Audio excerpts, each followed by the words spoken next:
How do you understand your company's reputation as an employer? Metrics vary from company to company, making it hard to benchmark your progress against competitors. This is where the Employer Brand Index comes in. It analyzes what employees, candidates, and alumni are saying about your company and quantifies these findings into a single score. We can even dive into your talent competitors to really understand how competitive your employer brand is. Our team of talent analysts collect all available data points, discover patterns, and deliver a report full of insights and recommendations. Want to know more? Go to employerbrandindex.co. Hey, Sansevesan, it's Jürgen Sandberg here with the Employer Branding Podcast, brought to you by your friends here at Link Humans. We are, of course, fine purveyors of data-driven employer brand insights and measurement.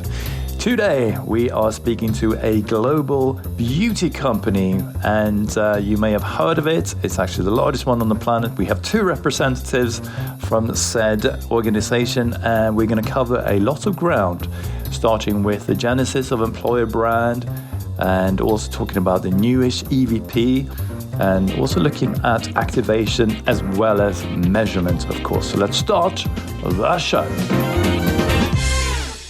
Hey, Mayu and Lisa, how are you? Doing great. How are you? Fantastic, thank you. So please let our listeners know who you are and what you do. Hi there. Super happy to be with you. So I'm Lisa, and I am the Global Employer Branding Manager, currently working at L'Oreal in Paris. And along with Lisa, my name is Mayu. I'm the Global Project Manager for Candidate Experience and Employer Reputation. Thank you for having us today. My pleasure. Right. So L'Oreal, what is L'Oreal all about? Can you give us an idea or a summary, please? Absolutely. We have quite some history. So our company was founded in 1909 by a chemist, and the company was originally designed by him to create products to dye your hair in a safe way. Because back then, dyeing a hair was a trend back then, but women were using very toxic products, and our founders said we have to develop a product that is safe for people to use and still enjoy to be beautiful and fashionable in that way. So this is why it started with this innovation, this product. And that's why since then, innovation has always been at the heart of L'Oreal. We are based in Paris, where Lisa and I am. And we have over 86,000 employees operating in 150 countries with 35 international brands. And we have actually 4 divisions, varying from pharma to luxury. Maybe the well-known brands that you've heard before are brands like Lancôme, Maybelline New York, Kerastase, Vichy. And maybe just to throw one fun fact about L'Oreal is that we only had 6 CEOs in the past 100 years in history. So it really explains that our CEOs stay in their position for a long time and really commit to our business. So that's just who we are. Absolutely. And it's a super international company. You two have fairly international backgrounds as well. Can you give us a quick intro to that? Absolutely. I think that Mayu has a much more exciting background or history than myself, but I'm born in Toronto, Canada, and moved to the south of France actually to pursue my master's. And then I joined L'Oreal in an internship and was super lucky to be hired on after, which was great. I fell in love with the company and their employer branding strategy. So this is a bit about me. And about me, so I'm originally from Japan, but was born in the US. I've also lived in Holland, and only when I was 14 that I moved back to Japan and kind of relearn my own country and culture. And thanks to L'Oreal, I moved to France, Paris in 2019. So kind of been hopping around different continents. Yeah, I think that's perhaps from an employer brand perspective is an interesting, I was going to say, a pitch to a young person who wants to sort of see the world and perhaps move around to different countries. You're absolutely right. It's definitely one of the strengths of being such an international company amongst many other strengths. And Mayu is one of our favorite great stories to tell because of her very unique, as I mentioned, her background is much more interesting than mine, and she didn't even give it the full justice that it deserves. But because of her unique upbringing and all of the different perspectives that she can bring from each of these countries that she's spent quite a significant amount of time in, and then was able to move across the world again with L'Oreal with this unique history. It's a super cool angle to pull on an employer branding perspective. You're super right about that. I didn't know this podcast was about pampering me. So thank you, Lisa, for highlighting my life. But just to even mention about our team. So Lisa and I work in a team called the Global CMO for Talent Acquisition, and she works on the employer branding. I work on candidate experience and employer reputation, as explained. So she does the employer branding. I basically measure based on employer reputation. Of course, that's where we had the opportunity to meet with you, Jorgen. But our team is also very, very international. We have French, we have Korean, of course, myself, Japanese, Spanish, Lebanese, Argentinian. It's very international. So for sure, we didn't mention maybe, what is L'Oreal, but really our team is super international, and it's super nurturing to work with the colleagues every day. Great. Okay. So the company's got a lot of history, very international, and some fantastic product lines. What is the challenge in terms of talent for you? Yeah, sure. Maybe I'll take this one. So I think one of the challenges that we currently face is to really associate ourselves with innovation. For example, we are currently a number one beauty company, but our ambitions are to go beyond. And we are striving to become the number one beauty tech company. However, people still associate us with cosmetics because, of course, that's our key product and services that we offer to our people. But recently, our business has been driven by innovation with the acquisition, for example, a company called Modiface, which is a pioneer in augmented reality. And we use their facial recognition technology to showcase our products virtually so people can test and actually, purchase online. So really, as much as I know the whole talent market is craving for digital profiles, it's really for us to sort of start establishing this reputation that we are more than just a beauty company, but we're really trying to bring technology into our services and products for consumers to make the right choices and be able to find what they really need to have. Yeah, so beauty tech, what does that mean? So this is thank you for the question. And I know it needs a bit of an elaboration. And this is a journey that we're actually going through ourselves as an employee. So we, as a company who offers beauty cosmetic products, is a manufacturing product company, but through technology, we have so many more opportunities. For example, e-commerce was not a thing, but of course, with COVID, it has boomed. And thankfully, L'Oreal had all the opportunities and channels and tools to really embark on this journey. So it's not just about selling products, in person, but this digital platform has allowed us to go beyond and reach out to more people, more customers, more consumers, so we can, extend our business and services of our brand. So this is when we say beauty tech. It's not just beauty. We need that technology to really evolve ourselves to give a broad and diversified services to our consumers. I think one thing, if you don't mind, Mayu, that I'll add on to that is the ability to really dive into personalization for our consumers. We always like to say that we need to be, in terms of products, teams, etc., we need to be as diverse as the 7 billion consumers that we serve. And this means really customizing everything to everyone. And the only way to do that is with some of these technological advancements, as Mayu said, Modiface, but there are many other advancements that we have going on in terms of our labs, in terms of acquisitions, etc., to make this happen for our consumers. So really putting them at the heart of everything that we're doing through technology. Great. Okay. So that brings us over to the employer brand. How did it come about and what are your objectives? And what's the strategy for employer brand at L'Oreal? So I think I said at the beginning that one of the reasons why I loved staying with L'Oreal after my internship was because I fell in love with their employer branding strategy. And I think it's similar to the way we create products is how we treat our candidates. So putting the candidate and the employee at the center of everything that we're doing, in addition to the consumer, to build that employer brand and to build the EVP. So our employer branding was developed to bring our EVP to life visually. We go through an EVP exercise every couple of years to make sure that we are still accurately representing what the employees are feeling and what candidates are expecting. So we did this recently. We began the exercise, I guess it's not so recently now, time is flying, but in 2019, and relaunched the new EVP in 2020. And like I said, we really took what our employees were feeling as their true strengths, the unique behaviors of L'Oréal, what it really means to work at L'Oréal. And we equally listened to candidates to measure what they were expecting from employers now and what they would be expecting from employers in the future. And together with all of these insights, developed 4 unique pillars, or as we call them, strengths, that are sort of our unique selling proposition to build that EVP.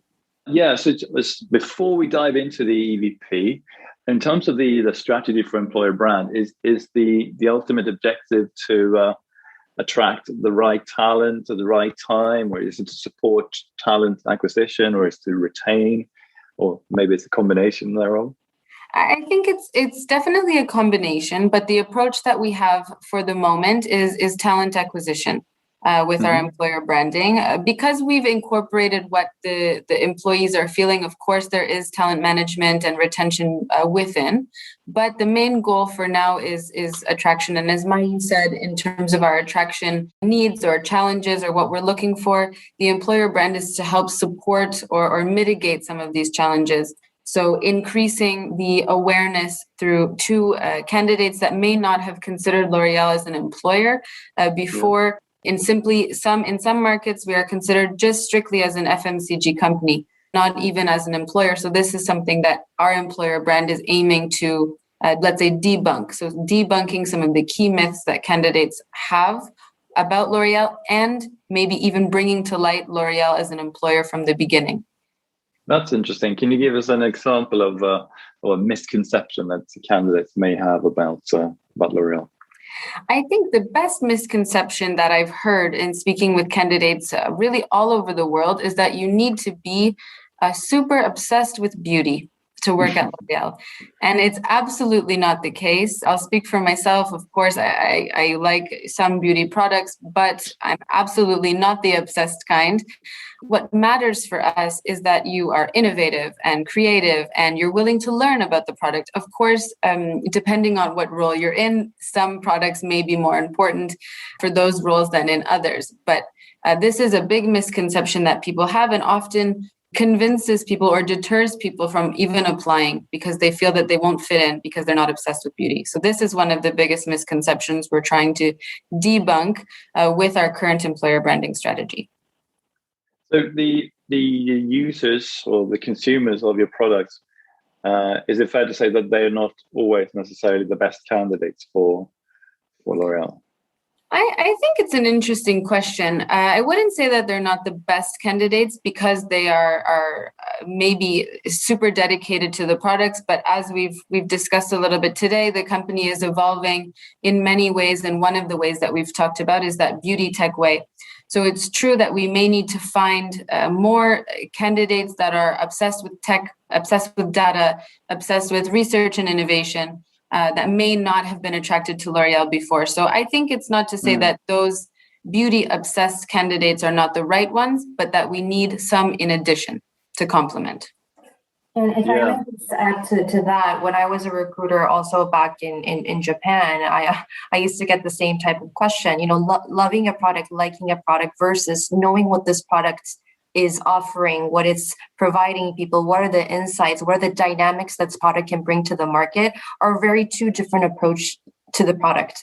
So this is where we're, when we're seeking for candidates, all the elements that Lisa just mentioned is extremely important, whether if you like it or whether if you want to be that person to provide those, beauty lovers the product that they wish to have in the future.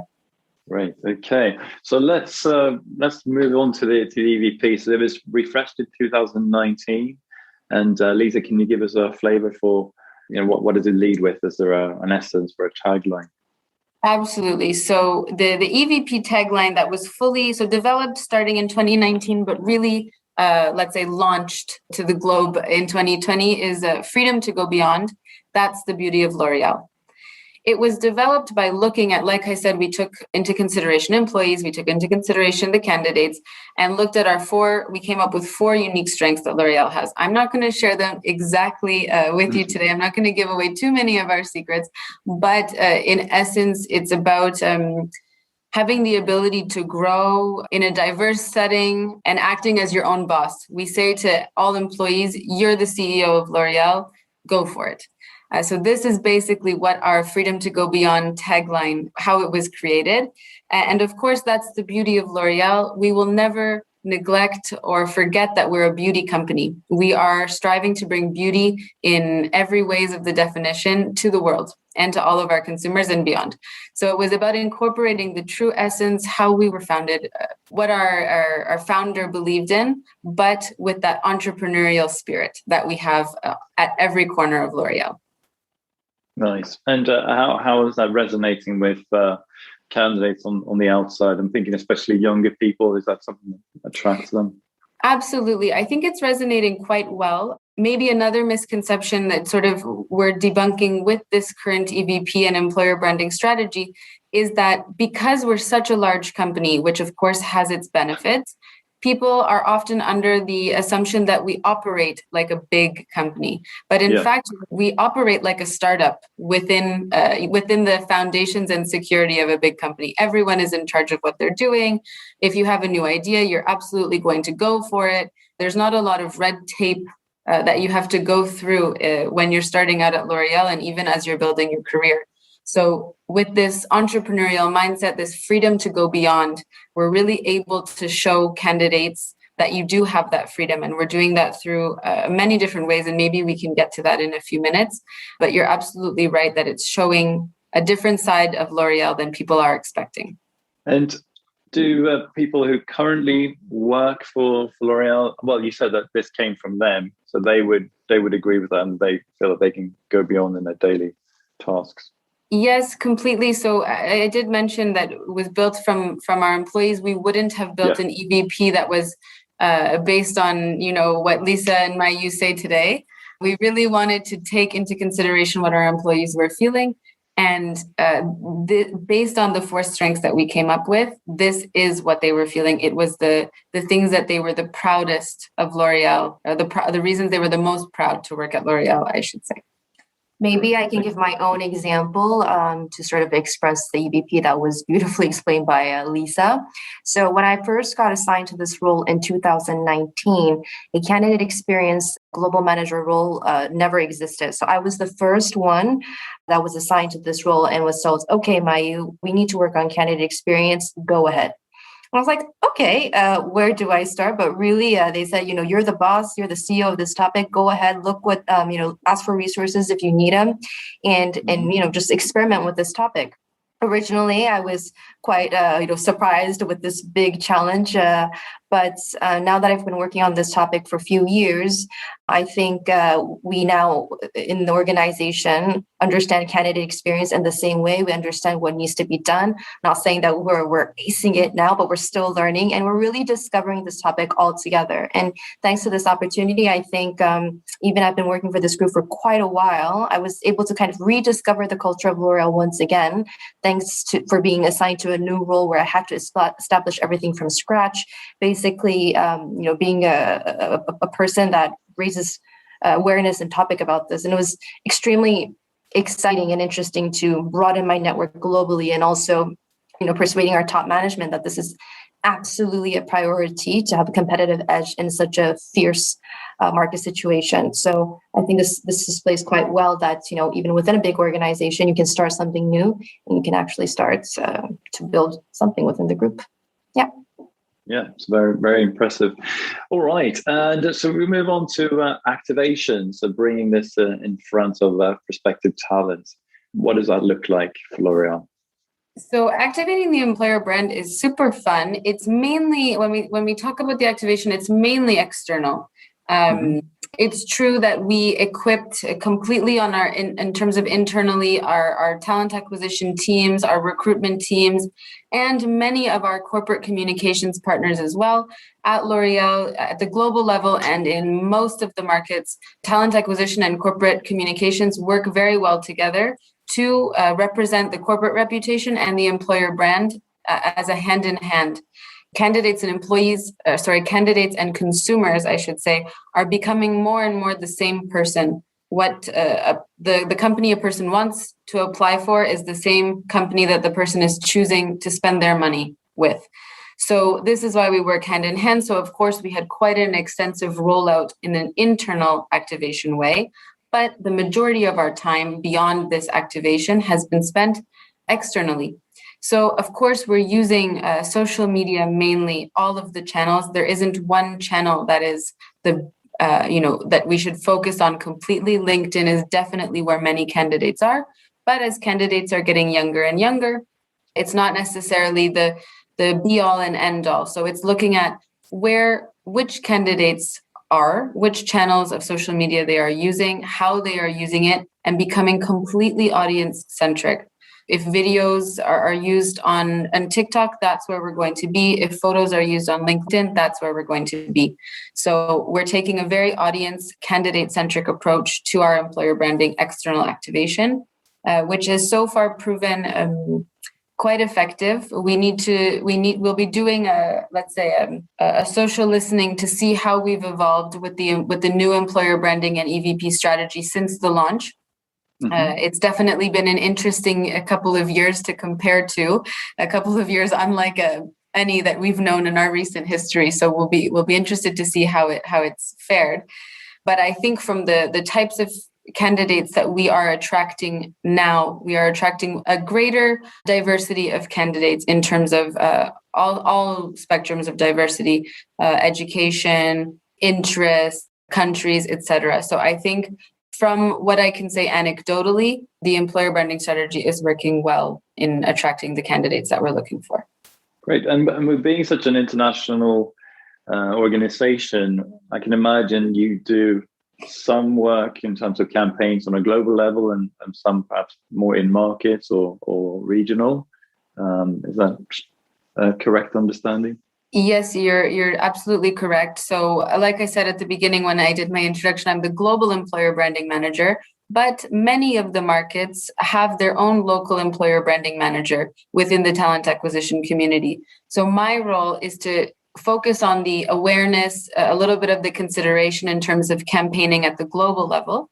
And we leave it to the local level to do the actual work in the conversion.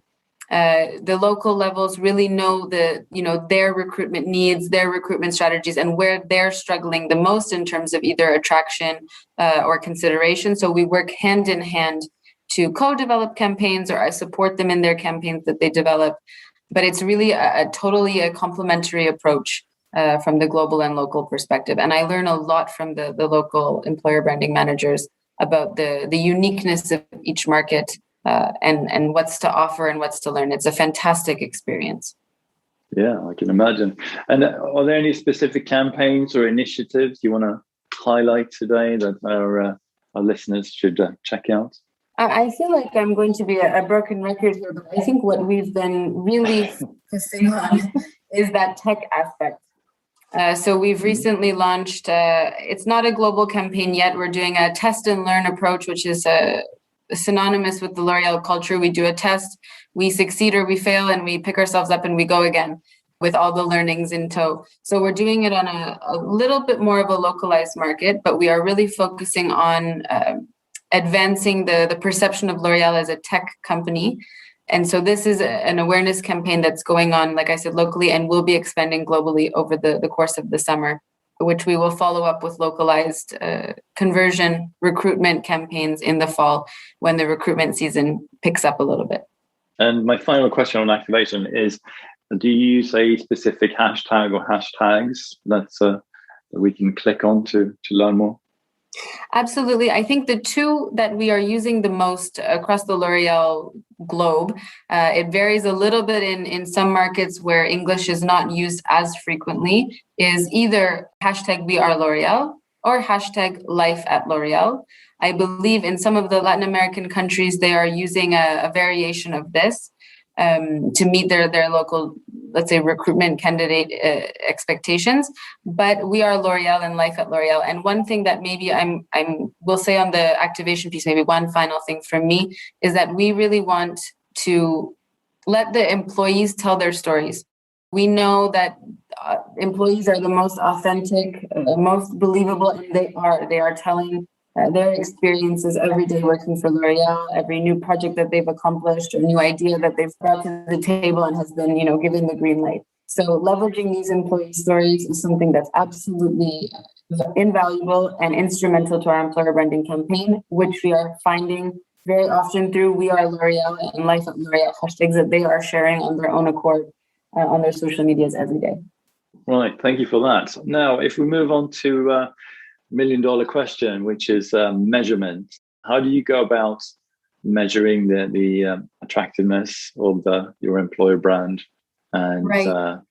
Yeah, I think Maya, could you talk to us about how you arrived at where you are now? Yeah, absolutely. As Lisa was explaining that, doing social media, communicating about employer branding is always a test and learn. I think on this sense of measuring is also the same type of, I would say, mindset, especially with the pandemic and COVID happening. I think we all agree that what we used to do is not the same, and it's changing every day. So we're constantly on experiment mode. Like Lisa said, we're a big company, but always in a startup mindset. So this is where we came across, of course, you, Jorgen, and Link Humans. I recall last year when we were looking for, new solutions to say, how do we measure our attractiveness? Because there has been, of course, existing solutions in the market that we've, of course, been collaborating, working with, but we're always looking for new ways to measure ourselves, evolve ourselves, upskill ourselves when it comes to how we measure attractiveness. And this is when we found the Link Humans and had the opportunity to of course speak with you, Jorgen, and we found your solution super interesting. One, because you had a very broad audience. Two, you scrap public data from all the social media platforms to really understand the sentiment of the people. And this was something very new to us, not just numbers, but also you had the qualitative information that allow us to really understand how people feel about L'Oreal. So this is, a sort of a new way that we discovered, and we're trying to really upskill and learn the new ways to measure our attractiveness. So I would say there's no conclusion yet. We're still, on this journey, embarking on this new adventure on how this will help us to understand our strengths, our areas of improvements, moving onwards to see how we can, tune or amplify the messages that we would like to convey to our candidates and, of course, our consumers. Yes, and I'm keen to know sort of how. Once you get data and results from reporting and so on, how can that drive your strategy? What are some of the things that you will be working on? Yeah, absolutely. So what's really also, and just to add a bit on how we found your solution interesting, was that you have, these reports on a quarterly basis, which really allows us to have these small bite learnings with a very data-driven approach. So what we've seen throughout our collaboration is that what we've done in the months that we've measured with your solution really started to show on the results. So based on our activation on social media, the scores started to change.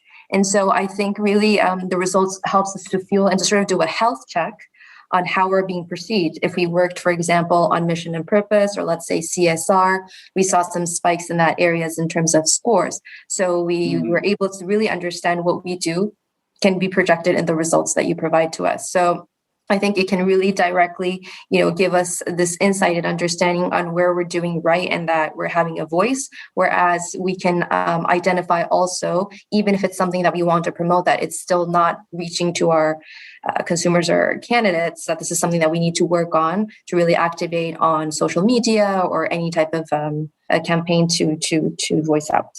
Yeah, that's really interesting. So really about tweaking the activation and the strategy as we get more data coming in. I think if you don't mind, Jorgen, I think one thing I would love to say is it's having a team, as Mayu expressed a little bit earlier in our time together, is that we're putting people that are working in candidate experience and in employer branding in the same team, which not a lot of some companies, of course, are doing it, but it's not necessarily always the case. But we are able to learn very quickly and in such an agile way from each other. Like Mayu said, with the quarterly reports that you're able to provide, we have something quick to learn from, and we're able to change and adjust as we need. So having a close relationship between employer branding and candidate experience, I think, is crucial for agility and success. Yes, agreed. And I'm also interested in knowing beyond that team. So I know you work a lot with stakeholders like TA, for instance, and D&I. How do they take an interest in this sort of reporting, and how does it inform their strategies?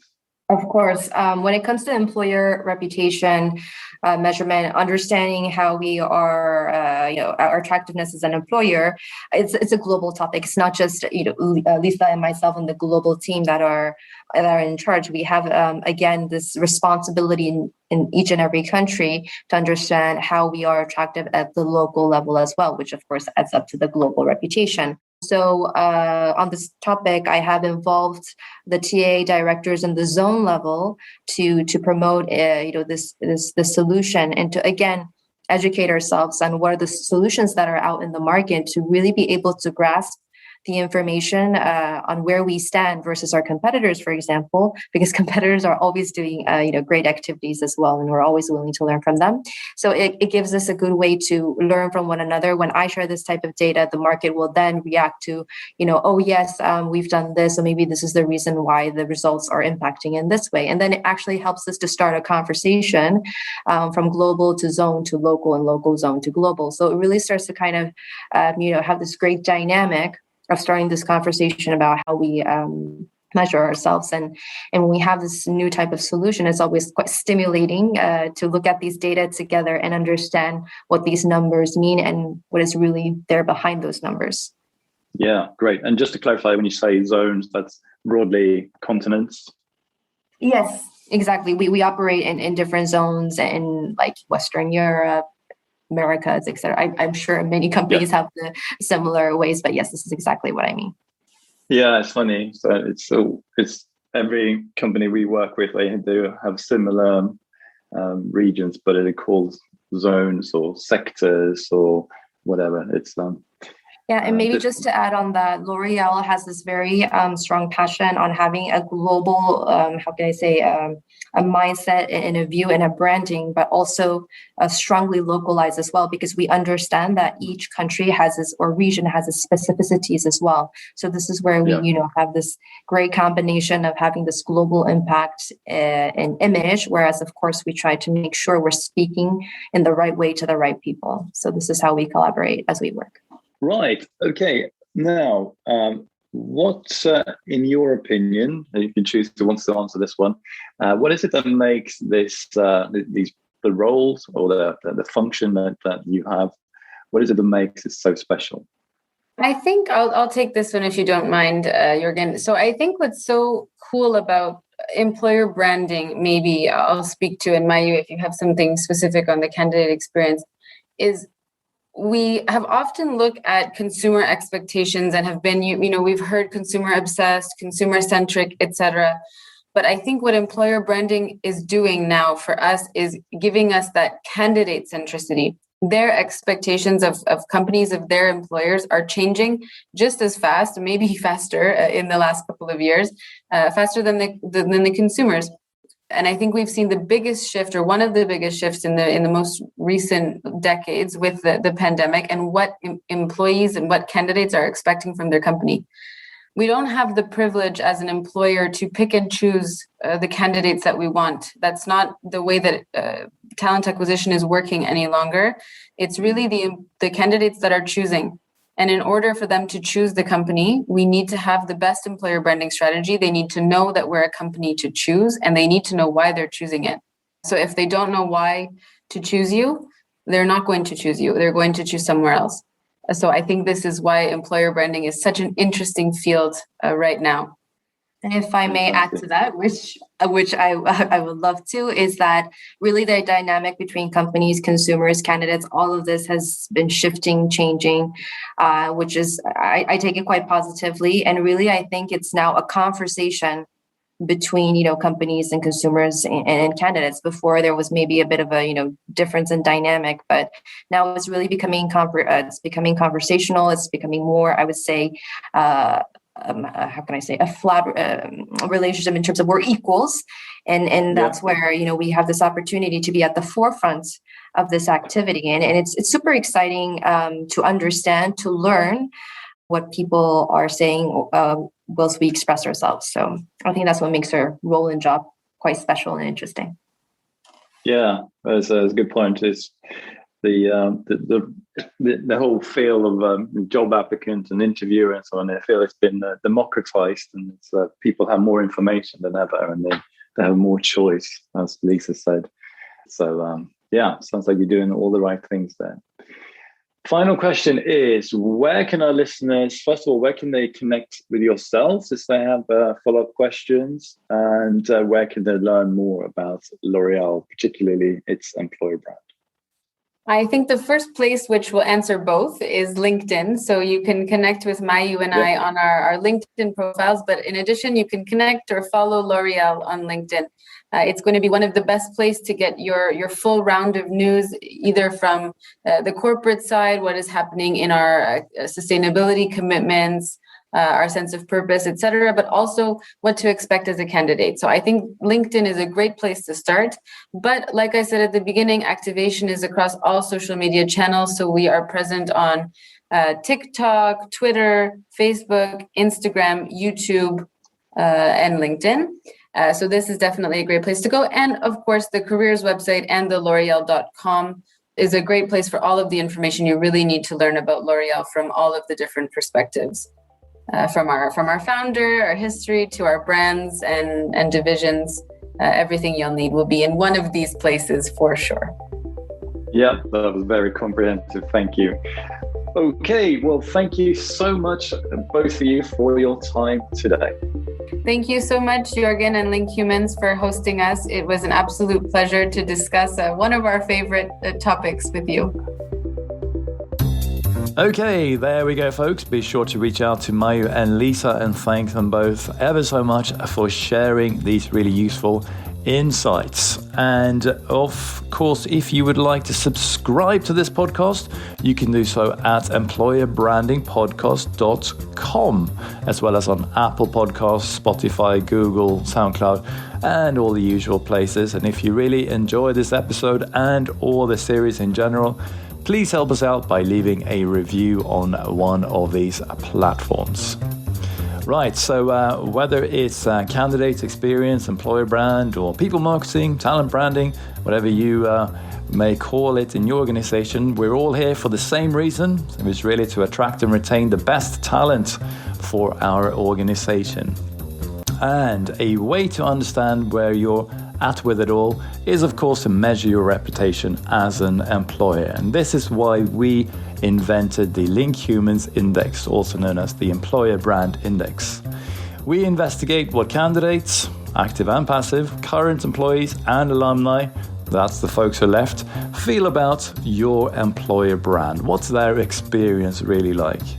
And if you, just like L'Oréal has, would like to get a baseline report and measure ongoing and having those insights so that you can see the ROI on all that hard work, head on over to linkhumans.com to learn more, or feel free to hit me up on LinkedIn or ping me an email and we can take it from there.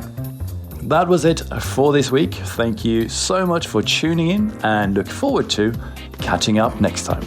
Hey do!